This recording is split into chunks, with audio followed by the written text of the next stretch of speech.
دنیا کے زوال کی بنیادی وجہ سائنسی تعلیم کا فقدان ہے۔ کسی قوم پر زوال تب آتا ہے جب وہ سائنس کے میدان میں دنیا سے پست ہو جائے۔ علی وقار آئیں تاریخ کی جناب والا آئیں تاریخ کی عدالت میں چلتے ہیں۔ ہم وہ قوم ہیں جنہوں نے الجبرا ایجاد کیا، فلکیات کو نقشوں میں ڈالا، آپٹکس کے قوانین دریافت کیے اور دنیا کو القانون فی الفقہ جیسا شاہکار دیا۔ لیکن علی وقار آج اگر ہم مسلم دنیا کی حالت دیکھتے ہیں تو ایک تلخ حقیقت سامنے آتی ہے۔ دنیا کی آبادی 25% مسلمان، لیکن ریسرچ کا صرف 2% مسلم دنیا سے آتا ہے۔ نوبل انعام یافتہ مسلم سائنسدانوں کی تعداد 2 سے 3 ہے۔ دنیا کی ٹاپ 200 سے 500 یونیورسٹیوں میں مسلمانوں کی نمائندگی نہ ہونے کے برابر ہے۔ ہمارے نوجوان ٹیکنالوجی کے صارف تو ہیں مگر خالق نہیں۔ ہماری معیشت خام مال پر چلتی ہے، جدید ٹیکنالوجی پر نہیں۔ آرٹیفیشل انٹیلیجنس، روبوٹکس اور بایو ٹیکنالوجی جیسے میدانوں میں ہمارا وجود نہ ہونے کے برابر ہے۔ علی وقار مسلم دنیا کی اکثریت تحقیق و ترقی پر اپنے مجموعی قومی پیداوار کا صرف 1% خرچ کرتی ہے، جبکہ ترقی یافتہ ممالک 3 سے 5% تک۔ علی وقار یہی تو وہ فرق ہے جو ترقی اور زوال کے درمیان خلیج ہے۔ علی وقار میں یہ بات بھی واضح کرنا چاہتی ہوں کہ سائنس صرف علم نہیں دیتی بلکہ سوچنے کا سلیقہ دیتی ہے، سوال کرنے کا حوصلہ دیتی ہے اور صلاحیت دیتی ہے۔ علی وقار جو ہمیں سائنس اپناتی ہے وہ نہ صرف ٹیکنالوجی میں بلکہ سیاسی، معاشی اور سماجی میدانوں میں بھی کامیاب ہوتی ہے۔ حزب اختلاف کی جانب سے پیش کردہ قرارداد کہ مسلم دنیا کی زوال کا سبب سائنسی تعلیم کا فقدان ہے۔ تو جناب اسپیکر یہ ایسا ہے حاضر دوست حقائق سے چشم پوشی اختیار کر رہے ہیں، کیونکہ ڈھونڈنے والا ستاروں کی گزرگاہوں کا اپنے افکار کی دنیا کی سفر کر نہ سکا، جس نے سورج کی ہواؤں میں تھار دیا، زندگی کی ہر شبکاری سحر کر نہ سکا۔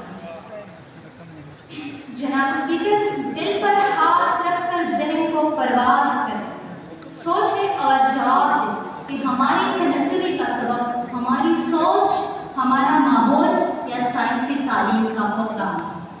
ہماری تنزلی کی اصل وجہ یہ ہے کہ ہمارا ماحول، اس کی مثال ایسی ہے کہ ایک بیمار درد سے مر رہا ہے اور ہم اس کے سبب، درد کے سبب کا علاج کرنے کی بجائے درد کش ادویات پر انحصار کرتے ہیں۔ جناب والا ہماری تنزلی کا سبب ہمارا بنایا ہوا ماحول ہے، جہاں پر علم کو پنپنے نہیں دیا جا رہا، جہاں پر رٹے کو تعلیم سمجھا جا رہا ہے، جہاں پر سوال اٹھانے کو معیوب سمجھا جاتا ہے، جہاں پر رواج سے ہٹنے والا باغی اور نئی سوچ رکھنے والا کا نشانہ بنایا جاتا ہے، جہاں پر خرد مند غریب کا استحصال اور فہم سے عاری سفارشی کا ڈھول بجایا جاتا ہے۔ ذی وقار اس معاشرے میں اگر سائنسی تعلیم بذات خود ایک فرد بن کر اس معاشرے کی خدمت کرے تب بھی اللہ کی قسم وہ پستی کی ہی بن۔ صدر ذی وقار ترقی نصاب سے نہیں بلکہ ترقی نظریے سے آتی ہے، اور جس نظریے میں سوچنے کی آزادی، غلطی کی گنجائش اور اختلاف کی وسعت نہ ہو تو وہاں پر سائنسدان رہبر نہیں اور تجربگاہوں سے نئی دنیا وجود میں نہیں آتی۔ میں اس قرارداد کی بھرپور مذمت حزب اختلاف کی جانب سے اس بات پر اقبال کی الفاظ کے ساتھ کرنا چاہتی ہوں، تو آگ سے کر سلب کرے طاقت سیلاب، تو آگ سے کر دفع کرے تاب شرارت، ڈھونڈے سے ملے موجے دریا میں روانی، باقی نہ رہے آتش سوزاں میں حرارت۔ صدر علی وقار ہماری تاریخ، ہمارا حال اور اقوام عالم کی ترقی ہمیں ایک ہی پیغام دیتی ہے کہ جس قوم نے سائنس کو اپنایا، تحقیق و جستجو کو اپنا شعار بنایا، وہ زمانے کی قیادت کرنے لگی، اور جس نے سائنسی شعور پر کیا وہ زوال کی تاریکیوں میں گم ہو گئی۔ صدر علی وقار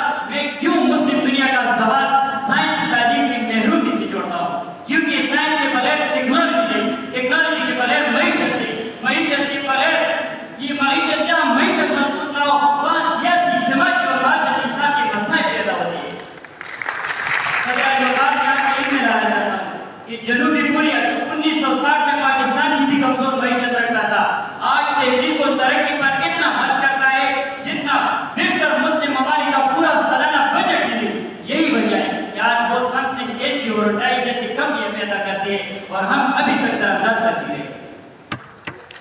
صدر وقار دنیا مصنوعی ذہانت کوانٹم کمپیوٹنگ اور جینیاتی تحقیق وغیرہ میں آگے بڑھ رہی ہے مگر افسوس کی بات ہے کہ مسلم دنیا ابھی تک پینے کا صاف پانی بجلی اور بیماری کی بنیادی ضروریات حل کرنے کے لیے صدر وقار کیا یہ سب صرف اتفاق ہے؟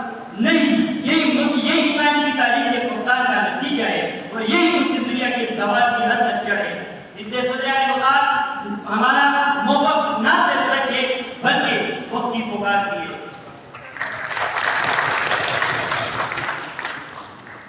جناب اسپیکر، زوال صرف کتابوں سے دوری کا نتیجہ نہیں ہوتا بلکہ زوال تب ہوتا ہے جب علم موجود ہو مگر اس کے چراغ کو بجھا دیا جائے. اور ہمارے مخالفین کا کہنا ہے کہ مسلمانوں کے زوال کی بنیادی وجہ سائنسی تعلیم کی کمی ہے. تو میں یہاں پہ تعلیم سے یہ بات کہنا چاہوں گی، اگر مسلمانوں کی زوال کی بنیادی وجہ سائنسی تعلیم کی کمی ہوتی تو مغرب ہماری کتابوں کا ترجمہ نہ کرتا اور نہ ہی ان کی یونیورسٹیوں میں کتابیں پڑھائی جاتی. تو لہٰذا یہ کہنا کہ مسلمانوں کی زوال کی بنیادی وجہ سائنسی تعلیم کی کمی ہے تو یہ تعلیم کی توہین ہے. اسی بات پہ اقبال کا یہ شعر، دیکھ آباؤ تمہارے لیے مگر تم کیا ہو، ہاتھ پر ہاتھ دھرے منتظر سرکار. اور اگر بات کی جائے بلائی کی جناب اسپیکر تو سوچنے کی پرورش ختم ہو چکی ہے. اگر بچے سوال کریں تو کہا جاتا ہے زیادہ نہ سوچو، اگر نوجوان کچھ مختلف سوچے تو کہا جاتا ہے رسم و رواج کے خلاف نہیں جایا کرتے. ایسے ماحول میں جناب اسپیکر سائنس صرف زینت بن جاتی ہے مگر زندگی کا انسان نہیں بنتی. جناب اسپیکر، اور تعلیم کی بات، تعلیم کا مقصد بس ڈگری بن چکا ہے کیونکہ جب تعلیم کو روزگار سے چھوڑ دیتے ہیں، جب تجسس کو نمبر سے کھولتے ہیں تو تحقیق رک جاتی ہے اور تحقیق مر جاتی ہے. کیونکہ تحقیق کی اصل وجہ بجٹ کا مسئلہ نہیں، یہ اس سوچ کی کمی ہے جو سوال کو ٹھیک سے سمجھتی ہے، جو کیوں کو خاموش لبوں سے نہیں اٹھاتی. تو سائنسی تعلیم کی کمی کی بنیادی وجہ ہمارا ماحول ہے، ہماری ذہنیت ہے، ہمارے پرسپیکٹو ہے.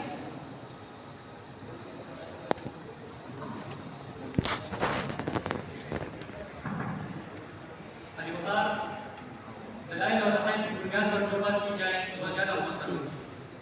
اسپیکر صاحب، آج ہم نے نہ صرف مسئلے پر بات کی بلکہ اس کی جڑ تک پہنچے ہیں اور ہم نے یہ دکھایا کہ اگر سائنسی علوم کو آپ سے کچھ ڈال دیا جائے تو قوم کس طرح کمزور ہو جاتی ہے اور دوسری طرف وہ ممالک جو ان علوم کو اپناتی ہے وہ کہاں سے کہاں پہنچ جاتی ہے. جناب اسپیکر، آپ مثال لے رہے جرمنی اور جاپان کی، انہوں نے ان علوم کا سہارا لیا تو آپ دیکھ سکتے ہیں کہ آج وہ دنیا کی سب سے طاقتور اور کامیاب فارمیشن ہے. نہ صرف اپنی ماضی کی غلطیوں کی نشاندہی کی، جیسے میں نے بتایا کہ ہمارے کتابوں کو لے گئے تو ان کی نشاندہی ہم نے نہیں کی بلکہ ہم نے مستقبل کا ایک راستہ بھی دکھایا کہ ہاں یہی یہی وہ کچھ ہے جو ہماری ترقی. امین کرام، آپ سب کو راجی بات بیان ہو گئی کہ ہاں سائنسی علوم کا فقدان ہی سوال کی وجہ ہے اور میں امید کرتا ہوں کہ آپ سب اس بات کی حمایت کریں گے کہ ہاں سائنسی علوم کی سوال کی وجہ ہے.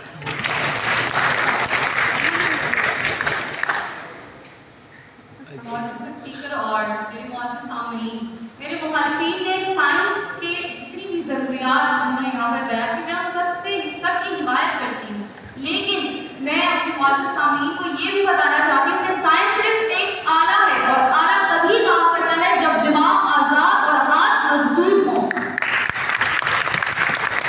آج کی یہ بحث، آپ کا یہ کہنا کہ صرف سائنس ہی مسلمانوں کے سوال کی بنیادی وجہ ہے تو یہ بالکل غلط ہوا، کیونکہ آج کی یہ بحث صرف سائنس کی کمی نہیں بلکہ انسانوں کی سوچ کی، اس سوچ کی کمی ہے جس کو اختلاف کرنے سے ڈر لگتا ہے، جس کو بغاوت کرنے سے ڈر لگتا ہے، جس کو تحقیق پہلے روک دیا جاتا ہے اور جس کو اختلاف سے خوف آتا ہے. جناب معزز اسپیکر، قوموں کی بربادی کی وجہ صرف سائنس میں کمی نہیں بلکہ فرقہ واریت، اجتہاد کی کمی، باہمی لڑائیاں اور بھی بہت ساری وجوہات ہیں جن کی وجہ سے قومی برباد ہوتی ہے.